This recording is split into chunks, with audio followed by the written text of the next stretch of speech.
अस्य श्रीरुद्रकवचस्तोत्रमहामन्त्रस्य दूर्वास ऋषिः अनुष्टुप् छन्दः त्र्यम्बकरुद्रो देवता ह्रां बीजं श्रीं शक्तिः ह्रीं कीलकम् मम मनसोऽभीष्टसिद्ध्यर्थे जपे विनियोगः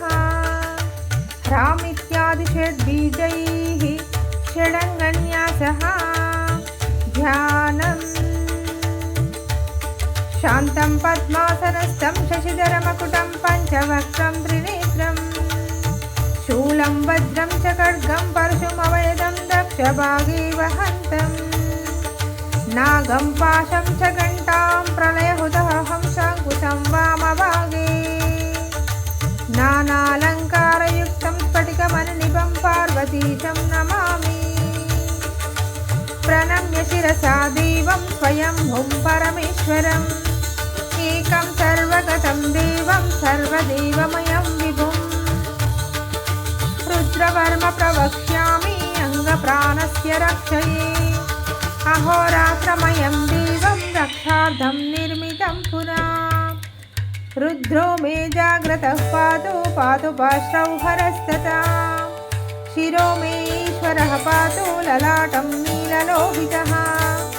नेत्रयोस्त्र्यम्बकः पातु मुखं पातु महेश्वरः कर्णयोः पातु मे जम्बुं नासिकायां सदाशिवः वागीशः पातु मे जिह्वां ओष्ठौ पात्वम्बिकापतिः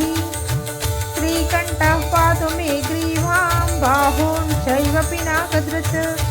हृदयं मे महादेव ईश्वरो व्यास्तनान्तरम् नाभिं कटिं च वक्षश्च पातु सर्वम् उमापतिः बाहुमध्यान्तरं चैव सूक्ष्मरूपा सदाशिवा स्वरं रक्षतु सर्वेषु गात्राणि च यदाक्रमम्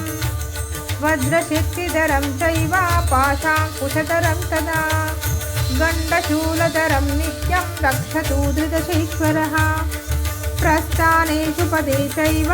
वृक्षमूले नदीतटे सन्ध्यायां राजभवने विरूपाक्षस्तु पातु मां शीतोष्णादकालेषु तुहिनाद्रुमकण्टके निर्मनुष्ये समे मार्गे त्राहि मां वृषभध्वजा इत्येतरुद्रकवचं पवित्रं पापनाशनं महादेवप्रसादेन दूर्वासमुनिकल्पितं मम ज्ञातं समासेन नवयं विन्दत्वेकचित् अपुत्राप्नोति परमारोग्यं पुण्यमायुष्यवर्धनम् विद्यार्थी लभते विद्यां धनार्थी लभते धनं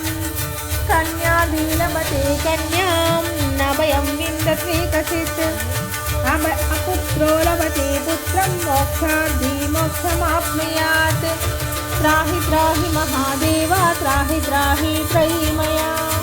त्राहि मां पार्वतीनादा त्राहि मां त्रिपुरान्तका पाशं खड्वाङ्गदिव्यास्त्रं त्रिशूलं रुद्रमेव च नमस्करोमि देवेश त्राहि मां जगदीश्वर शत्रुमध्ये सभामध्ये ग्राममध्ये गृहान्तरे गमनागमने चैव त्राहि मां भक्तवत्सला त्वं चित्तं त्वं मानसं च त्वं बुद्धिस्त्वं परायणं कर्मणा मनसा चैव त्वं बुद्धिश्च यदा सदा सर्वज्वरभयं बिन्दी सर्वशत्रूनिवक्ष्यया सर्वव्याधिनिवारणं रुद्रलोकं स गच्छति रुद्रलोकं स गच्छत्योन्नमः इति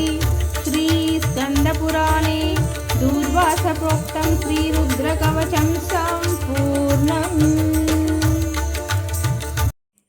సో ఫ్రెండ్స్ చూసారు కదా.